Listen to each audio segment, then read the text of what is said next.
বহুত অসহায়, আমি কারোর সঙ্গে ঝগড়া ঝামেলা করি না। আমি খুব আনন্দ লাগছে আমার যে আপনার মতন বাবা পেয়েছি। তো দাদা দিদি ভাই তোমরা সবাই কেমন আছো? আশা করছি তোমরা সবাই ভালোই আছো। তো আজকেও আমরা চলে এসেছি লালমোহনগিরি এই দাদা ভাইয়ের তরফ থেকে এই অসহায় মাটার পাশে দাঁড়ানোর জন্য। তো এই অসহায় মাটার কেউ নাই, একদম অসহায়। তোমাদের কাছে আমার তরফ থেকে ছোট্ট একটা অনুরোধ, তোমাদের কাছে কিচ্ছু চাই না, তোমরা পারলে এই ভিডিওটাকে ভালোবেসে বেশি বেশি করে তোমাদের বন্ধু বান্ধব আত্মীয় স্বজনের মধ্যে ছড়িয়ে দাও। যত পরিমাণে পারো এই ভিডিওটাকে শেয়ার করে দাও, যেন লালমোহনগিরি এই দাদা ভাইয়ের মনোবলটা আরও বেড়ে উঠে, আরও অসহায় মানুষকে বেশি বেশি করে হেল্প করতে পারে। তো চলো আমরা বাকিটা এই অসহায় মার কাছ থেকে আমরা জেনে নিই। তোমরা দেখতেই পাচ্ছ যে ইনি হচ্ছে সেই অসহায় যার কেউ নাই। হ্যাঁ, মানে এরা হচ্ছে দুজন, আপনারা তো দুজন তাই না? আমার কেউ নাই গো, আমার কেউ নাই পৃথিবীতে, আমার কেউ নাই, কেউ নাই। আমি এরকমই পড়ে থাকি, কি করব বাবা? আপনাকে জোরাত করছি, জোরাত করছি, আমাকে কিছু দেন আপনারা, মাসে মাসে আমাকে কিছু দেন। আমি বহুত অসহায় মেয়ে, বহুত অসহায়। আমি কারোর সঙ্গে ঝগড়া ঝামেলা করি না। আমি সবারই সঙ্গে ভালোবাসা রাখি। দুটা খাবার লাগে। গাইস তোমরা দেখতেই পাচ্ছ, আমার ঘর বাড়ি কিছু নেই, ঘর বাড়ি আমার কিছু নেই। এটা আপনার ঘর না? না, লোকের বাড়িতে আমি থাকি, কষ্ট করে করে থাকি বাবা, কষ্ট করে করে থাকি। তোমরা দেখতেই পাচ্ছ যে এই বাড়িটা ওনাদের না, ঠিক আছে? মানে লোকের বাড়িতে থাকে, মানে এরা হচ্ছে স্বামী স্ত্রী দুজন, তাই তো? কেউ নাই তাই তো? না। তাহলে সংসারটা কেমন করে চলে? কোন রকম ভাবে চলে বাবা। ধান টান কুড়িয়ে রেখেছিলাম, ধান টান কুড়িয়ে রেখেছিলেন? হ্যাঁ, ওই দিয়ে চলে? ওই বেশি লয়, 2 বস্তা মতন। 2 বস্তার মতন?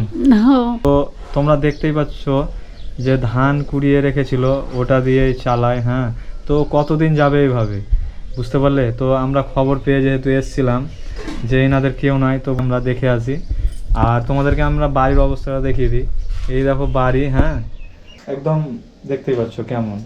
হ্যাঁ, নিচে মাটি আছে। হ্যাঁ, আর এখানে থাকে, এখানে থাকেন তাই তো? তো আমি ইনাকে আর কিছু বলবো না, কারণ কিছু বললে ইনি কাঁদতে লাগে, ঠিক আছে? এতই অসহায়। তো যাই হোক, দাদা ভাই আমাদেরকে কিছু দিয়েছিল, সেগুলো ইনার হাতে আমরা তুলে দিব, ঠিক আছে? তো আপনি বসতে পারবেন এখন এখানে? একটু যদি বসতেন, আপনাকে এগুলো আমরা দিতাম। একটু ধরে বসতে পারবেন না? একটু চেষ্টা করেন। তো দেখতেই পাচ্ছ তোমরা যে এখানে ইনার জন্য আমরা 1 মাসের খাবার এনেছি। তো ইনাকে এগুলো দিব। আর কি কি আছে আমরা এগুলো একটু দেখিয়ে দিই। হ্যাঁ, এটা আপনার জন্য। হ্যাঁ, সোয়াবিনের প্যাকেট আছে। এটা আপনার জন্য ডাল আছে, এখানে রেখে দেন, এখানে রাখেন, ওটাও রাখেন এখানে। আর এখানে তেলের বোতল আছে আপনার জন্য। হ্যাঁ, আর এখানে চাল আছে আপনার জন্য, এই বস্তাতে চাল আছে। হ্যাঁ, এখানে 2000 টাকা আছে। হ্যাঁ, এটা আপনি আপনার সংসারে যা সামান লাগে আপনি বাকি সামান কিনবেন। হ্যাঁ, দিয়ে আপনি 1 মাস চালান, তারপরে 1 মাস পরে আবার দেখা করবো। হ্যাঁ, এটা হ্যাঁ, এটা 1 মাস চলবে তো? হবে? ঠিক আছে। তো কেমন লাগছে এখন আপনার এটা পেয়ে? খুব ভালো লাগছে, আমাকে টাকাটা দেখে ভালো লাগছে, আনন্দ লাগছে বাবা, খুব আনন্দ লাগছে আমার যে আপনার মতন বাবা পেয়েছি, খুব ভালো লাগছে।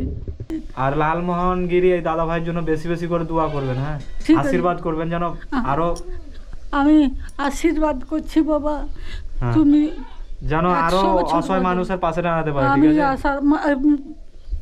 বয়স্ক লোকেদের পাশে তুমি দাঁড়াও। আর তোমাকে আশীর্বাদ করছি বাবা, আমার সবসময় আশীর্বাদ থাকলো। আসছি তাহলে। হ্যাঁ, থাকেন, ভালো থাকবেন। হ্যাঁ, ঠিক আছে।